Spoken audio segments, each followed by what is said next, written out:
안녕하세요. 김현지입니다. 이번 시간에는 총균세의 맨 마지막 챕터 에필로그를 다뤄보도록 하겠습니다.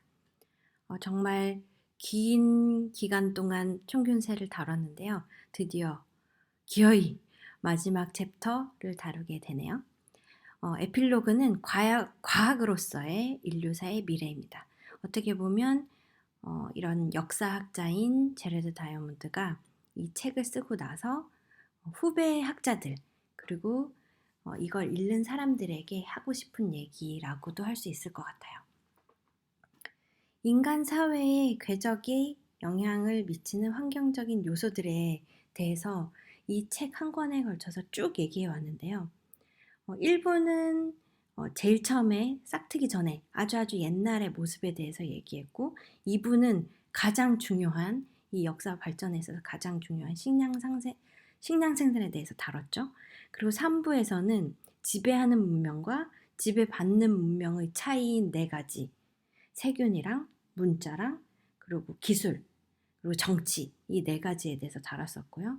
4부에서는 인류사 발전적 연구 과제와 방향이라는 주제로 대륙들 하나하나 대륙들이 왜 어떤 곳은 들어갈 수 있었고 어떤 것은 밀려날 수밖에 없었는지 실제 사례를 들어서 대륙들에 대해서 설명을 했었죠. 이걸 다 걸쳐서 쭉 보고 나니까 환경적 요소들이 역시나 영향을 미친 것이 맞다라는 결론을 이룰 수 있었던 거예요. 그래서 제일 처음에 이 책을 쓰게 된 이유가 어, 뉴기니에 살고 있는 친구 얄리한테 대답을 해주기 위해서였잖아요. 그래서 이 책을 다 쓰고 그렇게 많은 연구를 하고 나서 되게 자신 있게 이렇게 대답해 줄 수 있다라고 말하고 있습니다. 바로 차이는 사람의 타고난 차이가 아니라 환경적인 차이 때문에 당신 나라는 그렇게 지금 많이 발전하지 못한 것이다. 당신의 잘못이 아니다. 환경이 잘못됐기 때문이다. 라고 얘기할 수 있다. 라고 이 책 전체가 얘기하고 있습니다. 사실 이거를 우리가 실험해 볼 수는 없어요. 하지만 회고적 실험이라는 걸 가지고 검토할 수 있는데요. 이런 거죠. 같은 조상이라도 환경에 따라서 전멸한 경우도 있었고 수렵채집민으로 돌아가기도 했었고 복잡한 국가를 건설하기도 한 역사가 이미 존재하잖아요. 그래서 우리가 지금부터 실험해 볼 수는 없지만 과거에 있었던 사례들을 실험인 양 이거를 판단해 볼 수는 있는 거죠. 그리고 그렇게 다른 결과가 나타날 수밖에 없었던 그 원인, 그 차이는 첫 번째는 가축화 작물화 동식물의 대륙 간 차이, 바로 이 말은 식량 생산의 차이죠. 그래서 이 차이난 이루는 대륙의 면적과 환경, 그리고 멸종을 했나, 큰 동물들이 멸종을 했나, 가축할 수 있는 멸종을 했나에 대한 차이이고요. 두 번째는 확산과 이동 속도의 차이, 즉 동서방향으로 대륙이 생겼는지, 생태 지리적 장애물이 있진 않았는지 라는 부분. 그리고 세 번째는 대륙 간 확산에 영향을 미치는 요인들. 예를 들면 유라시아에서 확대해 나갈 경우에 유라시아에서 제일 크게 이 위에 이득을 얻었으니까 환경적 이득을 얻었으니까 유라시아에서 확대해 갈 때는 어떻게 보면 아프리카가 가기 가장 쉬웠던 곳이었죠. 뭐 이런 확산에 영향을 미친 요인들. 네 번째, 각 대륙 면적 및 인구 규모. 이렇게 4가지에 있어서 차이가 있었다고 찾아볼 수 있습니다. 하지만 환경으로 인해서 우리가 다 결정이 날 수밖에 없었다라고 말하기에는 반기를 들어요. 인간은 창의성 이런 거 있지 않나? 이 창의성은 의미가 없나? 환경이 정해진 운명에 따르는 존재밖에 안 되나 우리 인간이? 이 훌륭한 인간들이? 라고 반대하는 주장들이 있습니다. 하지만 이렇게 그 환경에 있어서 이렇게 열심히 살아온 것 자체로도 인간이 정말 훌륭하다라고 말할 수 있는 거죠. 단지 환경의 차이가 있었을 뿐이지 그 환경에 있어서 인간들은 창의성을 최대한 발휘해서 최선을 다해서 적응해서 살아왔다라고 말할 수 있는 거죠. 그래서 이 책에서 정말 많은 것을 다루고 정말 대단하다고 느껴지거든요. 연구가 정말 방대하고 모든 챕터가 다룬 내용들이 많아서 진짜 정리하면서 읽지 않으면 이렇게 요약이 되지가 않더라고요. 그래서 여러분께도 정리하면서 읽는 걸 추천드리는데요. 그래서 정말 이렇게 많은 내용을 오랜 시간에 걸쳐서 연구하고 나서 이 책을 다 끝내고 나서 이 저자가 하는 말은 이 책 이후에 됐으면 좋겠다라고 하는 게 이 세 가지 다짐이에요. 하나는 인류사는 사실 과학으로 다루고 있지 않잖아요. 그래서 인류사도 하나의 과학으로 발전시켰으면 좋겠다라는 거 하나. 또 하나는 지금 말한 이 네 가지 요인들. 한쪽이 다른 한쪽보다 더 나을 수밖에 없었던 그걸 결과를 가져온 네 가지 요인들을 대륙 간 차이를 더 상세히 수량화해서 신빙성을 정립했으면 좋겠다. 이 총유세를 통해서는 대략적인 얼개를 만들어 놨으니 대략적인 결론을 낼 수 있었던 거죠. 자신 있게 말할 수 있는 기본적인 결론을 내는데 더 상세하게 연구해서 신빙성을 더 탄탄하게 해달라라는 거고, 세 번째는 더 작은, 이제 지금은 대륙 그리고 되게 큰 시기를 가지고 총괄을 해봤는데 더 작은 지리적 규모 그리고 더 작은 시간적 규모에 대해서도 더 상세한 연구를 해줬으면 좋겠다라고 제레드 다이아몬드는 그 다음 이어가는 학자들에게 부탁을 하고 있습니다. 그리고 비옥한 초승달지대가 유럽에 추월당해온 불운의 과정을 보면서 어떻게 처음에 굉장히 앞서 나갔던 비옥한 초승달 지대가 이렇게 유럽에 추월당할 수밖에 없었나. 그 아프리카 말하는 거죠. 근데 환경을 너무 막 사용한 것 같다. 자원의 기반을 스스로 파괴하는 생태학적 자살을 했다. 그리고 이 자살은 동쪽의 오래된 사회부터 조금씩 알아서 자멸해 갔다. 라고 얘기하고 있어요. 근데 이걸 돌아보면 우리도 똑같은 일을 반복하고 있긴 합니다. 우리는 이제는 지구가족 한마을이잖아요. 거의 경계선이 없이 모두가 하나의 제국이라고 볼 수도 있겠는데요. 우리는 이제 전 지구적으로 생태학적 자살을 하고 있는 것 같습니다. 자원을 너무 막 사용하고 있죠. 그래서 지구 전체가 조금씩 파괴되고 있는, 우리 스스로 죽여가고 있는 게 아닌가 하는 생각이 듭니다. 그리고 중국은 어쩌다가 기술의 선도자 위치를 유럽에 추월당했을까? 중국이 엄청 잘 나갔죠. 그리고 유라시아가 사실 유럽보다 아시아가 유럽보다 더 앞서서 중국 쪽에서 유럽 쪽으로 퍼져나갔었는데요. 왜 유럽에 추월당했을까? 1400년대에 7차례나 선단이 중국을 향해서 중국을 떠나서 항해를 했어요. 근데 두 파벌이 권력 투쟁하고 이런 일들이 막 정치적인 일들이 많이 있었어요. 이 말은 뭐냐면 중국 전역이 정치적으로 통일이 되어 있어서 오히려 유럽에 추월을 당했던 거예요. 그러니까 이런 사례들도 있었어요. 중국 전역에 선단 파견을 중지해라 이런 명령이 있으면 진짜 중지했던 거예요. 조선소 파괴해라. 우리는 앞으로 밖으로 안 나갈 거야. 조선소 다 파괴해. 그러면 진짜 조선소를 다 파괴했던 거죠. 우리 옛날 세국 정책처럼 그런 시기가 있었던 거죠. 그래서 특성이 유럽은 만성적인 분열을 한 특성을 가지고 있고 중국은 만성적으로 통일하려는 특성을 가지고 있었어요. 그래서 콜럼버스의 예를 들면 콜럼버스가 한 번에 신대륙으로 간 게 아니거든요.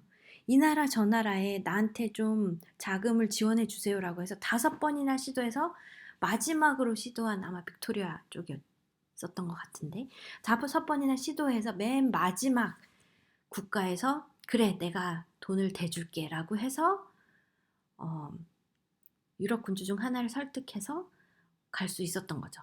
이것은 유럽이 분열되어 있기 때문에 가능했던 거예요. 그리고 이 신대륙으로 탐사 나가는 것뿐만 아니라 다른 기술 혁신에서도 비슷했어요. 대포, 전기조명, 인쇄술, 소화기 등등 이 다른 기술들도 무시당하고 반대해도 어느 한 지역에서만 채택되면 결국에 다른 반대했던 유럽까지도 전파될 수 있었던 거죠. 이게 다 분열돼서 가능한 거였거든요. 근데 중국은 예를 들어보면 14세기에 수력 방적기를 포기해요. 전 지역에서, 중국 전 지역에서. 그래서 어떻게 보면 산업혁명을 코앞에서 놓쳤죠. 그리고 기계식 시계를 파기한 사례도 있었고요. 그리고 1960년대 문화 대혁명 때는 소수의 지도자 결정으로 전국의 학교, 중국 전국 학교가 5년간 문을 닫아요. 어마어마한 일이죠. 이게 통일되어 있기 때문에 가능했던 거예요. 그리고 632페이지를 보면 참고할 수 있는데요. 유럽의 해안선은 들쑥날쑥해요. 아시다시피. 하지만 중국의 해안선은 항공만 빼고 되게 매끈합니다. 통일하기 매우 좋은 거죠. 쭉 한번 지나갈 때, 훑을 때 그냥 한 번에 쫙 훑을 수 있어요. 그런데 뭐 유럽은 해안선 들쑥날쑥하니까 스칸디나비아 반도 뭐 이런 데서 볼록볼록 튀어나온 이런 데서 나름 한번 정복됐다가도 싫어 난 독립할 거라고 나서면 또 거기 기어 들어가서 그 볼록볼록한데 기어 들어가서 다 컨트롤 해야 되니까 굉장히 번잡하고 힘들었던 거죠, 다루기가. 이런 특성도 있었어요. 그래서 중국은 하나로 통일하기 굉장히 쉬운 환경도 가지고 있었던 거죠. 하지만 중국의 통일은 처음에는 이점으로 작용했는데 한 번에 쫙쫙 전파가 되니까, 하지만 결국에는 불이익으로 작용했다. 그리고 유럽의 분할 상태는 서로 경쟁하는 구도를 만들었고 결국에는 서로 밀리지 않기 위해서 발전했다. 그리고 정치적으로는 통일을 못해도 기술적으로는 전파는 충분히 가능했던 거죠. 유럽 대륙이 한 덩이였기 때문에 이런 특성을 또 찾아볼 수 있었습니다. 묘한 부분이죠. 그래서 문화적 차이는 결국 환경적 차이의 산물이다. 하지만 환경과 무관하게 작용한 문화적 산물도 있어요. 예를 들면 별로 중요치 않은 문화적 요소가 더 중요한 문화적 요소를 선택하게 만들 수 있는 거죠. 그래서 하나하나 연쇄 효과로 별로 중요치 않은 결정이 그 다음 큰 결정을 이뤄내고 그 다음 이래서 역사를 예측 불가능하게 바꾸게 한 사례들도 있는 거예요. 예를 들면 쿼티 자판의 선택이 그런 예이고, 또 수메르인이 10진법, 12진법이 다 있었거든요. 그래서 왜 그런지 그거는 밝혀지진 않았지만 수메르인이 12진법을 선택했던 사례도 그렇고, 10진법이 훨씬 쉬운데도 불구하고 말이죠. 그리고 중국어도 알파벳 같은 거 썼으면 훨씬 빠르고 쉬웠을 텐데 결국 끝내 지금까지도 중국 문자가 고집되고 있잖아요. 요즘엔 조금 타작이 이 자판을 써야 되는 게 생기면서 조금 바뀌었지만 아무튼 끝내 중국 문자가 고집된 그 이유는 또 뭘까? 이런 것들이 당연하게 생각되는 논리만으로는 설명이 안 되는 이런 예측 불가능하게 하는 요소들의 사례들인 거죠. 그리고 안데스의 굉장히 복잡한 문명이 있었는데 문자를 왜 못 만들었을까? 이것도 굉장히 궁금증이 자아내는 현상이고요. 그러니까 이런 문제에 접근한 최선의 방법은 중요한 환경적 요인의 영향을 파악한 후에도 여전히 애매하다, 여전히 알쏭달쏭 이상하다, 이해가 안 된다라고 하는 그런 경향이 있다라고 하면 집중적으로 연구해보면 밝혀질 수도 있겠다라는 힌트를 제시하고 있습니다. 또 하나, 역사를 예측 불가능하게 만드는 개인적인 특성이 있어요. 예를 들면 히틀러 같은 거죠. 히틀러는 사실 암살 기도도 있었고 반란 기도도 있었고 또 자동차 사고도 있었어요. 특히 이 자동차 사고 같은 경우에는 1m만 더 늦게 브레이크를 밟았으면 그러면 아마 죽었을 거라고 생각하게 되는 그런 자동차 사고도 있었습니다. 그래서 만약 히틀러가 죽었다면 과연 이 역사는 어떻게 바뀌었을까요? 그리고 히틀러와 비슷한 거대한 인물들이 있었죠. 알렉산더 대왕, 아우구스투스, 석가, 예수, 레닌, 루터, 그리고 잉카 제국을 건설한 그 황제 마호메트. 이런 사람들이 만약에 없었다면 실제로 상황을 얼마나 변화시켰을까? 이런 궁금증이 생기기도 합니다. 이 개인적 특성이 역시나 역사를 예측 불가능하게 만드는 부분들인데요. 그런데 이것이 아무리 영향을 준다 해도 아마도 광범위한 경향성에는 이 한두 명의 사람이 손에 좌우되기는 힘들지 않았을까라는 생각을 저자는 얘기해주고 있어요. 그리고 역사적 과학과 비역사적 과학이 있는데요. 비역사적 과학은 예를 들면 물리, 화학 이런 것들이에요. 그래서 역사는 보통 역사 과학이라고 부르진 않잖아요. 그리고 역사학자는 널리 인정받는 과학이나 반복론을 배우지도 않아요. 그리고 구체적 사실의 집합을 역사라고 보는 견해가 많죠. 무슨 원리라기보다는. 그리고 역사를 연구해서 일반적인 원리를 도출하는 건 되게 쉽지가 않은 부분이에요. 하지만 지식이란 어떤 방법이든 특정 분야에 적합한 방법을 써서 얻는 것이고, 사실 과학이라는 것도 쪼개보면 사실 이런 지식을 함구하는 거, 이거를 통틀어서 과학이라고 말하는 것이기 때문에 역사도 과학이 될 수 있다라고 얘기하고 있습니다. 역사적 과학, 넓게 보면 천문학을 포함하는 예를 들면 이런 것들이에요. 역사적 과학은 역사학, 천문학, 기후학, 생태학, 진화생물학, 지질학, 고생물학 이런 것들을 역사적 과학이라고 하는데요. 이런 역사적 과학은 비역사적 과학에 대비해서 구별된 특징들이 있어요. 예를 들면 방법론을 쓰기가 어렵고 인과관계를 중요시 여기고 예측 복잡성이 있습니다. 역사적 과학은 궁극적인 원인, 목적, 기능을 연구하죠. 물리과학에는 궁극적 원인 같은 거는 무의미해요. 예를 들어보면 눈토끼 털색의 변화를 연구한다고 쳐봐요. 그러면 생물학자는 분자구조, 생합성 이런 직접 원인을 밝히려고 노력하거든요. 그런데 역사적 과학은 이것을 통해서 기능은 무엇일까? 털색이 변화하면 왜 그랬을까? 그게 위장을 하기 위해서인가? 그리고 자연 선택을 하기 위해서 그랬던 걸까? 이것까지 찾으려고 하는 것이 바로 역사적 과학의 특성입니다.